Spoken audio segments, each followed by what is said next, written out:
প্রাচীন মিশরের জন্মদাতা, মরুভূমির বুকে জীবন বয়ে চলা এক নদী যার নাম নীল নদ। এটি শুধু একটি নদী নয়, এটি একটি সভ্যতা, ইতিহাস আর রহস্যে ঘেরা বিস্ময়। আজ আমরা জানব পৃথিবীর দীর্ঘতম নদী নীল নদ সম্পর্কে এমন সব তথ্য যা আগে কখনো শোনেননি। নীল নদ আফ্রিকা মহাদেশের উত্তর দিকে অবস্থিত।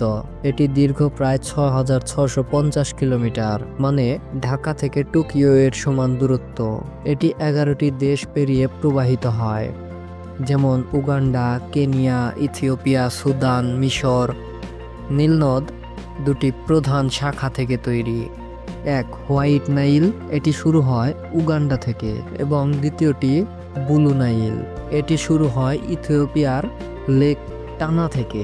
এই দুই নদী সুদানে একত্রিত হয়ে ওঠে বিশ্বের দীর্ঘতম নদী নীল। প্রাচীন মিশরের বিখ্যাত পিরামিড, রাজাদের কাহিনী কিংবা মমির রহস্য সবই শুরু হয়েছিল নীল নদকে কেন্দ্র করে। কারণ নীল নদ প্রতি বছর বন্যা করত, আর সেই বন্যার পানি মাটি উর্বর করত। এজন্যই মিশরের মানুষ বলতো মিশর হলো নীলের উপহার। এই নদী দিয়েই চলতো জাহাজ, কৃষিকাজ, মাছ ধরা, এমনকি মিশরের ক্যালেন্ডারও ছিল এই বন্যার উপর নির্ভরশীল। নীল নদ শুধু মানুষ নয়, হাজারো প্রাণীর আশ্রয়। এখানে পাওয়া যায় নীল কুমির, দুর্লভ পাখি এবং সাদা মৎস্য। এই নদীর পানি স্থানীয়দের জন্য জীবন হলেও কখনো কখনো এই প্রাণীরাও হয়ে ওঠে বিপদের কারণ। আপনি কি জানেন নীল নদ নিয়ে আজও চলছে আন্তর্জাতিক টানাপোড়েন? বিশেষ করে ইথিওপিয়া যখন নির্মাণ করলো বিশাল গ্র্যান্ড রেনেসা বাঁধ, তখন তা নিয়ে উত্তেজনা দেখা দেয় মিশর ও সুদানের সঙ্গে, কারণ এই বাঁধ নদীর প্রবাহ কমিয়ে দিতে পারে। চলুন, কোন কোন দেশগুলোতে এই বাঁধ প্রভাব ফেলতে পারে। এখনো চলছে কূটনৈতিক আলোচনার পর আলোচনা। নীল নদ যেন কেবল ইতিহাসই নয়, বর্তমান ও ভবিষ্যতের গুরুত্বপূর্ণ চাবিকাঠি। আজও নীল নদে চলে ছোট নৌকা, স্টিমার, এমনকি বিলাসবহুল ক্রুজ।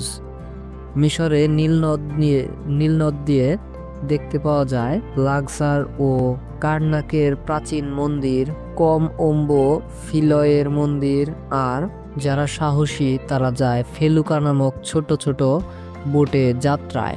নীল নদ আজও বিশ্বের অন্যতম জনপ্রিয় ট্যুরিস্ট রুট। নীল নদ নিয়ে শতাব্দীর পর শতাব্দী ধরে গবেষণা চলছে।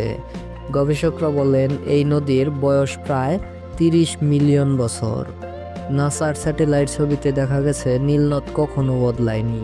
এটাই একমাত্র নদী যার প্রবাহ দক্ষিণ থেকে উত্তর দিকে, যা পৃথিবীতে খুবই বিরল, এবং এটি এখনো বিশাল সংখ্যক মানুষের পানি, কৃষি আর জীবনধারার উৎস।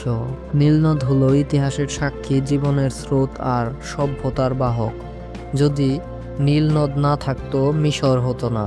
আজও ২৫ কোটিরও বেশি মানুষ এই নদীর উপর নির্ভরশীল। তাই এই নদী শুধু জলের না, এটা যেন এক জীবন্ত ইতিহাস।